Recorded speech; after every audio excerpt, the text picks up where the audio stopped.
Hi there, my name is Tracy and I'm in Perth, Western Australia. I am a vet nurse and a pet bereavement counsellor. I've been vet nursing for about 30 years, and during that time I found that there was a real lack in support when somebody has lost a special animal, companion animal.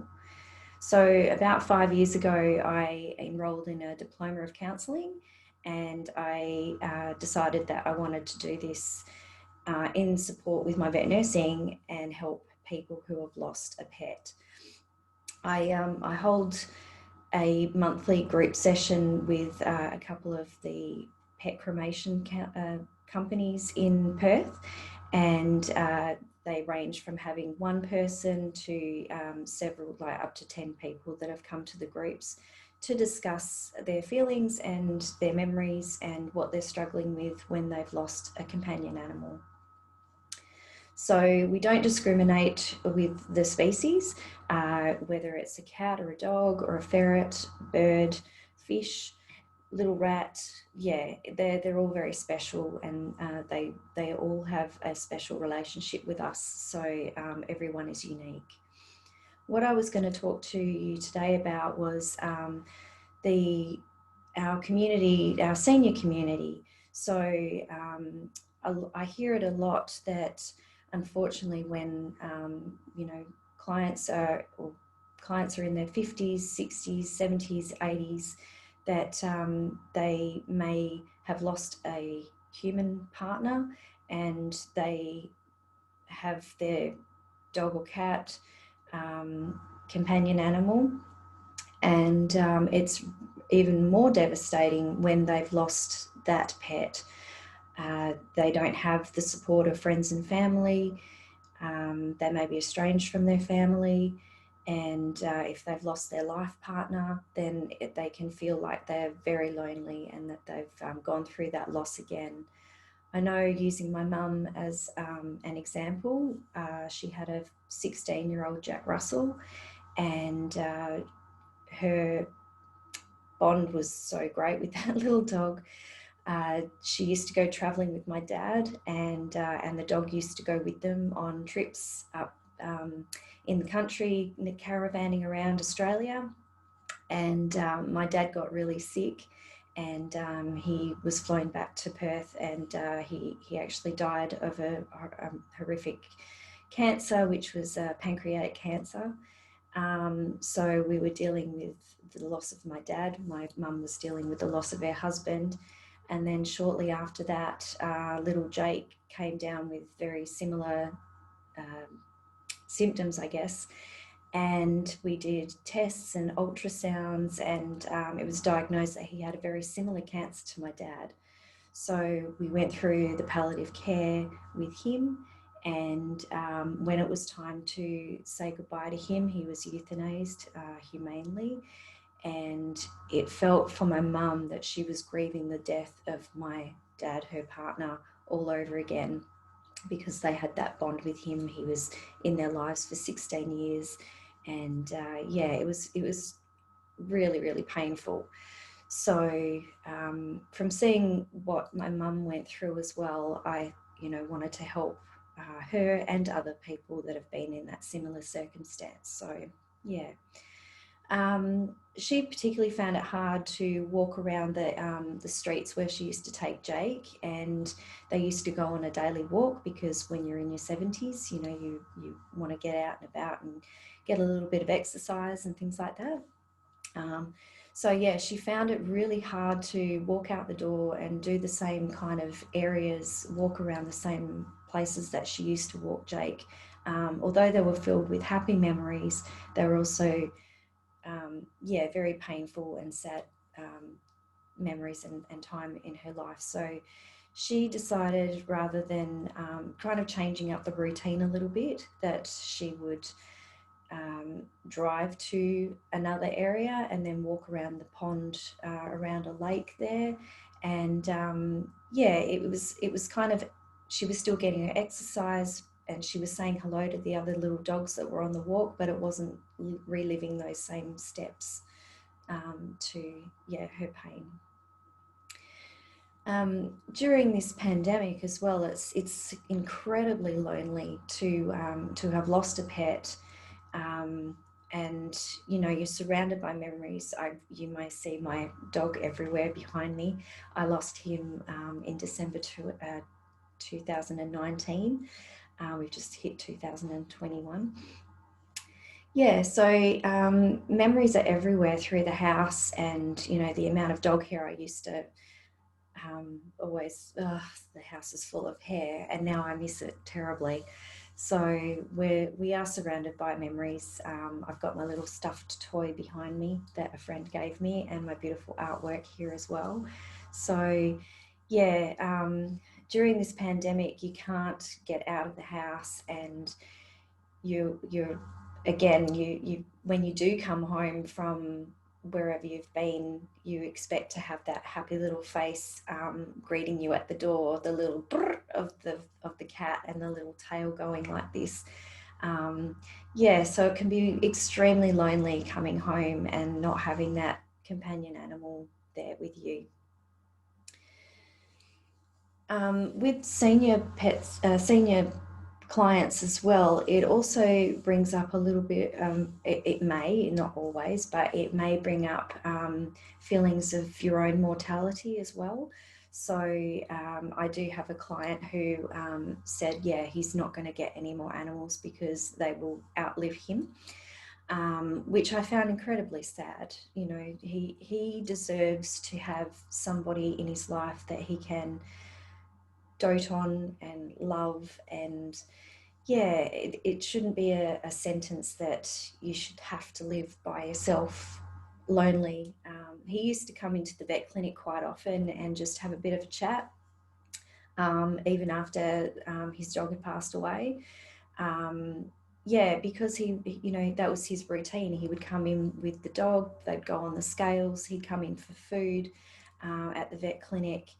And yeah, when Ellie had passed away, he still had quite a substantial veterinary bill to have to pay. So that was one of his kind of excuses to come into the vet clinic and have a bit of a chat, have a bit of human contact with the people that loved his dog. And yeah, it's incredibly lonely. And we've talked about him getting another dog later down the track when he's ready.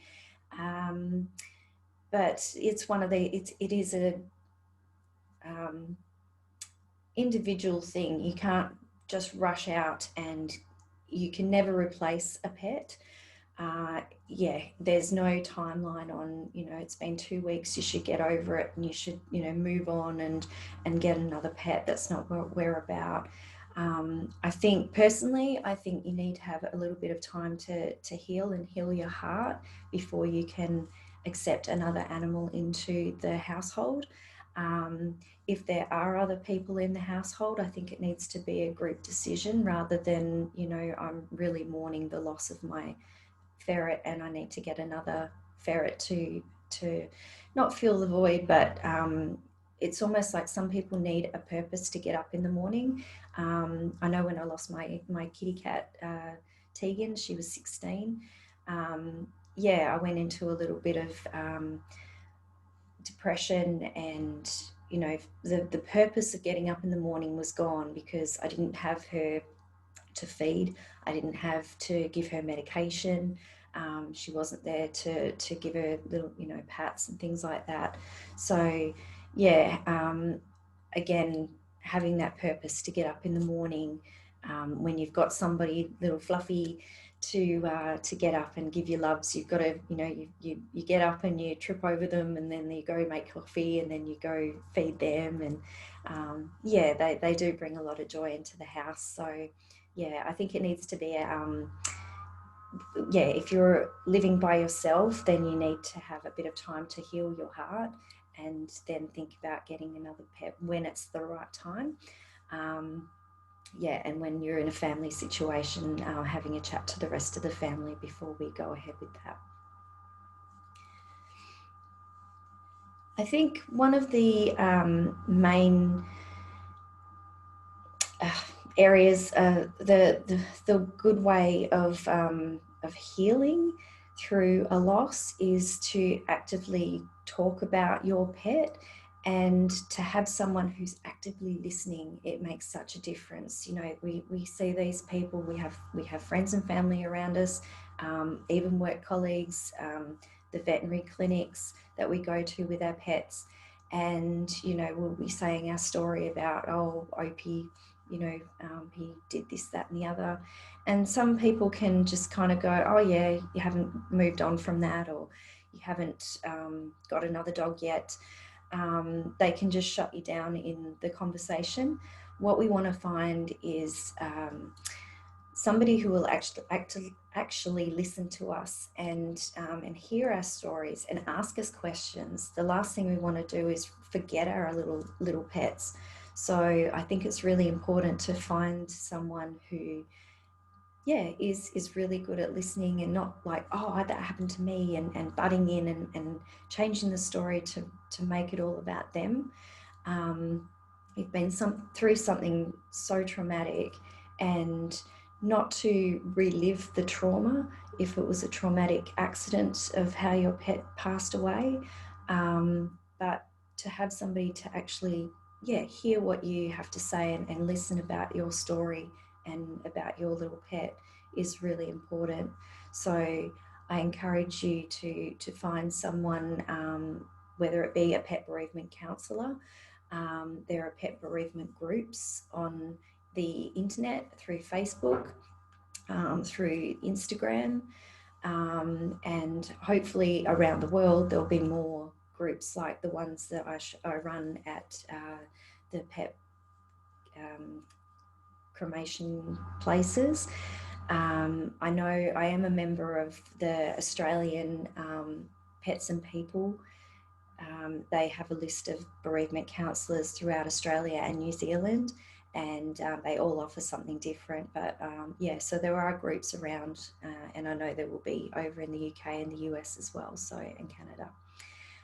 So yeah, I'd encourage you to find someone that either an individual or a group that you can talk to. Yeah, that we can help with that. Yeah. I also wanted to mention that there are other help resources out there. When I was doing my studies for my pet bereavement counselling, I came across the grief recovery method. They have a special book just for pets that's out. That's what it looks like. You can get it online. They also have, which is available on my website, it's a free ebook that is available. So if you go to www.peteden.com.au, you're able to download that. I found it very helpful, not only for my pet loss, but also for when I lost my dad. That yeah, the teachings in there, the exercises that they have in there were really helpful. So yeah, I'd encourage you just to maybe have a look at that. There was also another lady that I came across through, I did some study with her as well, and her name is Shelby Forsythia, and she came out with a book called Permission to Grieve. I think this is really good as well, although it's not specifically for pet loss. It does have a lot of good ideas in there of giving ourselves permission to grieve. We shouldn't be over it in a year's time. We shouldn't move on after 2 weeks of the loss. There's it's different for everybody, and because we love so much, we will grieve for a long time as well. So yeah, there's no quick fixes, unfortunately. I don't have a bag of fairy dust that I can magically remove the pain, but yeah, that's another resource that you can have a look at. And then one of our lovely pet bereavement counsellors over in Scotland has just released a little book called How to Recover from Pet Loss. Yeah, there's a little, you can't really see it, there's a little doggy on the front. It's a bit dark. But yeah, no, she's come up with this wonderful book that I highly recommend as well. So You can check out those recommendations also on my website if you would like to.